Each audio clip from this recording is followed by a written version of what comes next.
Imagine করো তো তুমি একটি সাধারণ ছেলে এবং হঠাৎ একদিন জানতে পারলে যে তোমার কাছে একটি অদ্ভুত শক্তি আছে। মানে তুমি চোখের পলকের মধ্যে যে কোনো জায়গা থেকে অন্য এক জায়গায় টেলিপোর্ট হতে পারো। কিছুটা এমনই সিন শুরু হয় আমাদের হিরো ডেভিডের সঙ্গে। ডেভিড একটা ছোট্ট শহরের সাদাসিধে ছেলে ছিল, যার জীবনে শুধু একটি লক্ষ্য ছিল যে তার ক্লাসের কিউট মেয়ে মিলিকে ইমপ্রেস করা। একদিন ডেভিড অনেক সাহস করে মিলির সামনে গিয়ে তাকে কাচের একটি শোপিস গিফট করে। এটা দেখে মিলি তো খুশি হয়ে যায়, কিন্তু তখনই সেখানে ভিলেনের এন্ট্রি হয়। মার নামের একটি ছেলে হিরোগিরি দেখানোর জন্য সেই বলটি মিলির হাত থেকে ছিনিয়ে নিয়ে সেটা দূরে ফেলে দেয়, কিন্তু ডেভিড তার ভালোবাসার স্মৃতিকে বাঁচানোর জন্য সেই বরফের ওপরে চলে গেল।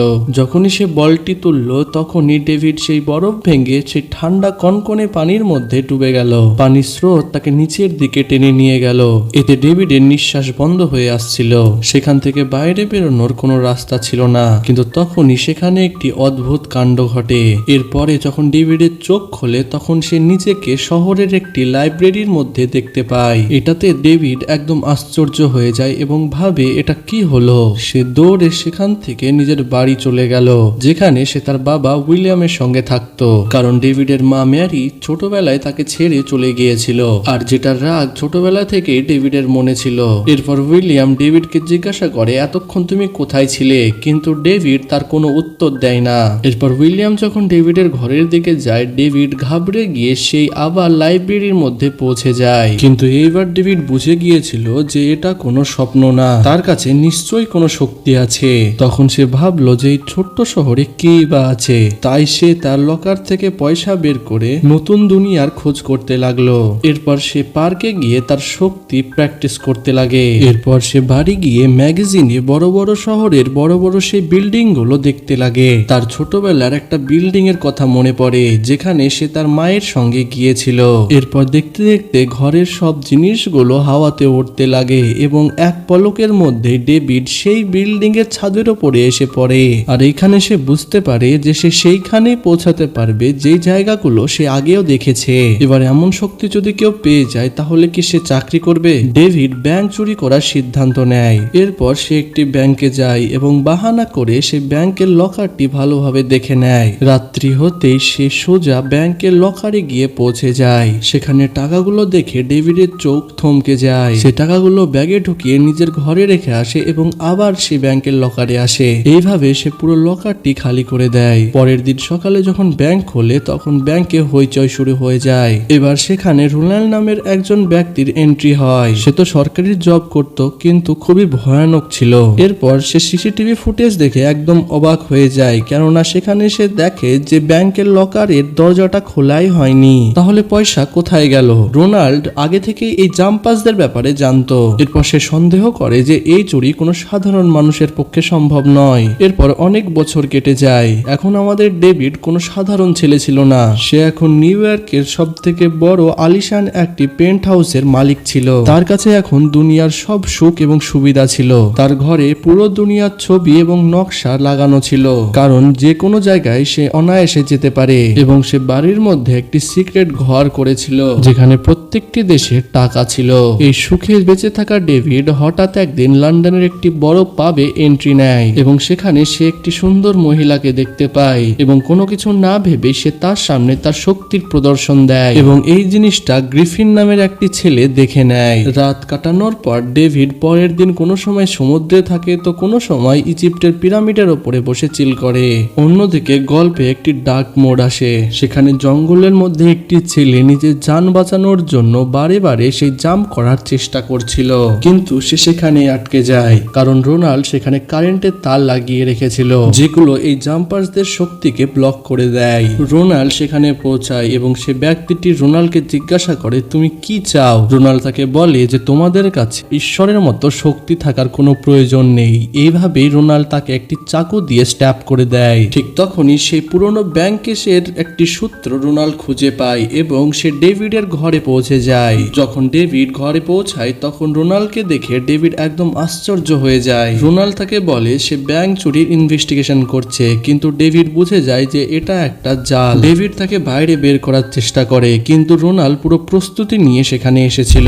সেখানে রোনাল্ড ইলেকট্রিক শক দেওয়া একটা মেশিন বের করে এবং ডেভিডকে তাদের শক দিয়ে দেয়। এই কারণে কারণে ডেভিড সেখান থেকে আর পালাতে পারে না। এরপর ডেভিড রোনাল্ডের থেকে কিছু ফিট দূরে গিয়ে পড়ে এবং রোনাল্ড একটি তার দিয়ে তাকে আটকে ফেলে যাতে সে জাম্প না করতে পারে। মৃত্যুকে সামনে রেখে ডেভিড তার পুরো শক্তি দিয়ে জাম্প করার চেষ্টা করে এবং জাম্প করে সে দেওয়ালের বাইরে চলে যায় এবং তারগুলো কেটে দেয়। এরপর তাড়াতাড়ি করে সে পয়সার ব্যাগগুলো নিয়ে সে তার পুরনো বাড়িতে চলে যায় যেখানে তার বাবা উইলিয়ামের সঙ্গে সে থাকতো এবং উইলিয়াম তাকে দেখে আশ্চর্য হয়ে যায়, কেননা উইলিয়াম এতদিন পর্যন্ত তার ছেলের চিন্তায় শুকিয়ে গিয়েছিল। সে বুঝতে পারে যে তার পিছনে বড় কোনো বিপদ পড়ে গেছে। উইলিয়াম তাকে অনেক রিকোয়েস্ট করে এবং বলে যে আর কোনো বড় বিপদ ডেকে এনো না, এখানেই থেমে যাও। কিন্তু ডেভিড এখন আর কারোর কথা শুনতে রাজি ছিল না। সে তার বাবাকে বলল, আমার চিন্তা তোমায় করতে হবে না, এবং চোখের পলকে সে সেখান থেকে পালিয়ে গেল। এরপর পরের দিন সকালে সে সেখানে পৌঁছে যায় যেখানে তার পুরনো ভালোবাসা মিলি কাজ করত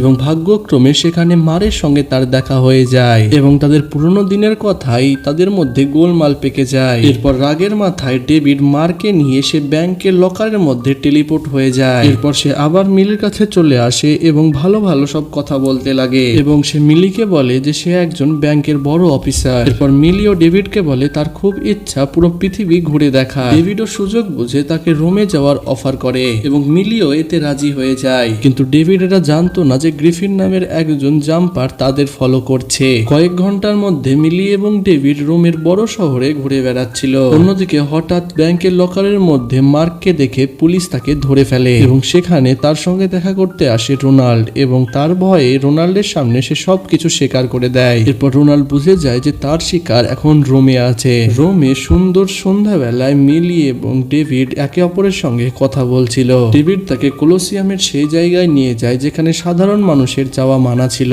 সেখানে তার সঙ্গে দেখা হয় গ্রিফিনের সঙ্গে এবং গ্রিফিন তাকে সাবধান করে এবং বলে এরকম করা তোমার একদমই উচিত হচ্ছে না, কেননা আমাদের মতো মানুষদের দুনিয়ায় জাম্পার্স বলে এবং প্যালেডিয়াম নামক একটি দল আমাদের পিছনে পড়ে আছে আমাদের শেষ করবার জন্য। কথা শেষ হওয়ার আগে দুইটি প্যালেডিয়াম লোক তাদের হাতিয়ার নিয়ে সেইখানে পৌঁছে যায়। সেখানে একটি ভয়ানক লড়াই শুরু হয়ে যায়। ডেভিড পালানোর চেষ্টা করে কিন্তু একটি কারেন্টের তার তাকে জড়িয়ে ফেলে। শেষ মুহূর্তে গ্রিফিন ডেভিডকে বাঁচিয়ে তার আড্ডায় নিয়ে যায়। এবার ডেভিড বুঝতে পারে যেখান থেকে তারা পালিয়ে এসেছে সেখানে হাওয়াতে একটি বর্ডার ক্রিয়েট হয়ে গিয়েছে যেগুলোকে জাম্প স্কার বলে। ডেভিড সেটার মধ্যে দিয়ে জাম্প করে সে গ্রিফিনের কাছে পৌঁছে গিয়েছিল, কিন্তু গ্রিফিন তাকে ভয় দেখিয়ে আবার মিলির কাছে পাঠিয়ে দেয়। যখনই ডেভিড মিলির কাছে পৌঁছায় পুলিশ তাকে ধরে নেয়। পুলিশের জিজ্ঞাসাবাদ করতে ডেভিড তাদের বলে যে সে শুধু রাস্তা হারিয়ে ফেলেছিল, কিন্তু সেখানে হঠাৎ একটি সিনিয়র অফিসার চলে আসে যাকে দেখে ডেভিড একদম আশ্চর্য হয়ে যায়, কেননা সে তার মা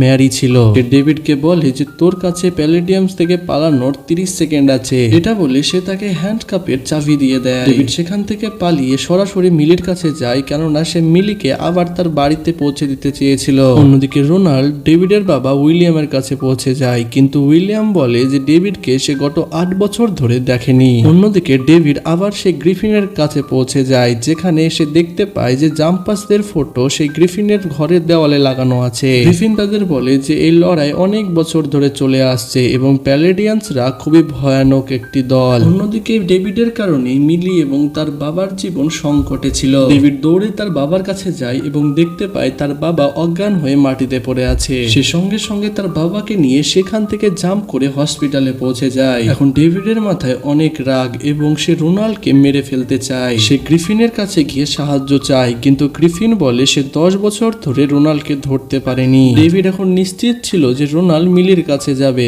তাই সে তার আগে মিলির কাছে পৌঁছে যায়। মিলি তার উপর রেগেছিল এবং সম্পর্ক বিচ্ছেদ করতে চেয়েছিল। ঠিক তখনই রোনাল্ডের পুরো টিম সেখানে চলে আসে এবং না চাইতেও ডেভিড মিলির সামনে তার শক্তি দেখিয়ে ফেলে। মিলি ভয় পেয়ে সেখান থেকে পালাতে যায়, কিন্তু ডেভিড তাকে নিয়ে গ্রিফিনের সে আড্ডায় নিয়ে চলে আসে। কিন্তু উল্টো দিকে যেখান থেকে তারা জাম্প করেছিল সেখানে একটি জাম্প স্কার রয়ে গিয়েছিল। রোনাল্ড একটি মেশিন বের করিয়ে সেই জাম্প স্কারের উপর লাগিয়ে দেয় যাতে সেও সেইখানে পৌঁছে যায় সেখানে ডেভিড গিয়েছিল এবং সে সেখানে পৌঁছে যায়। সেখানে পৌঁছেই ডেভিডকে সে একটি তারের সাহায্যে ছাদে আটকে দেয়। ঠিক তখনই গ্রিফিন একটি ফ্লেম থ্রোয়ার দিয়ে সে রোনাল্ডের উপরে অ্যাটাক করে। দুটো জাম্পার্স তাদের পুরো শক্তি ব্যবহার করছিল।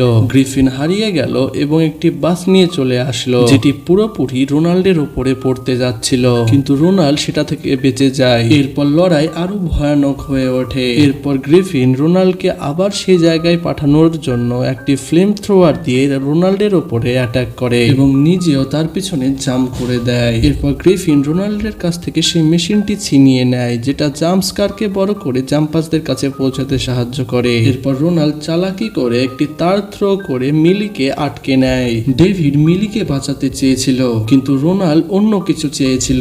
সে একটি ভয়ানক বম বের করে। সে চিৎকার করে বলে, আজকেই শেষ দিন, আমি সব প্যালেডিয়ামসকে এই বমের সাহায্যেই মেরে ফেলবো। সে বম নিয়ে মিলের ঘরে পৌঁছানোর আগে ডেভিড তার উপর ঝাঁপিয়ে পড়ে। এরপর দুই জাম্পার্সদের মধ্যে ইগো এবং সেই বমকে নিয়ে লড়াই শুরু হয়ে যায়। তারা লড়তে লড়তে কখনো মিশরের পিরামিডের ওপরে, কখনো নিউ ইয়র্কের সব থেকে বড় বিল্ডিং এর ওপরে পৌঁছে যায়। মানে পুরো দুনিয়া তাদের জন্য ঝগড়া করার একটি ময়দান হয়ে গিয়েছিল। হঠাৎ তারা যুদ্ধের মধ্যে পৌঁছে যায় এবং গ্রিফিনের হাতে সেই রিমোটটা চলে আসে, কিন্তু তার নজর এড়িয়ে যায় এবং সে বুঝতে পারে না যে মৃত্যু তার চোখের সামনে ভাসছে, কেননা বড় একটি কারেন্টের পোল তার উপরে পড়তেই যাচ্ছিল। কিন্তু ডেভিড তাকে বাঁচানোর চেষ্টা করলো, কিন্তু গ্রিফিনকে সে তারগুলো ভালোভাবে জড়িয়ে নিয়েছিল। মরার আগে সে ডেভিডকে শেষবারের মতো সাবধান করে দেয় এবং বলে, রোনাল্ডের কাছে যাস না, কেননা সে তোকে মেরে ফেলবে। কিন্তু ডেভিডের কাছে মিলির থেকে বড় আর কিছু নেই। যখনই ডেভিড মিলির কাছে পৌঁছায়, তখনই রোনাল্ডের কিছু বন্ধু তাকে ধরে ছাদে আটকে দেয়। কিন্তু ডেভিড হার না মেনে তার শক্তিকে এমন ভাবে ব্যবহার করার চেষ্টা করে যে পুরো ঘরটি নড়তে শুরু করে। এরপর ডেভিড ঘরটি তুলে নিয়ে একটি নদীর ওপরে সে ঘরটিকে ফেলে দেয়, যেখানে ছোটবেলায় সে তার শক্তির প্রদর্শন পেয়েছিল।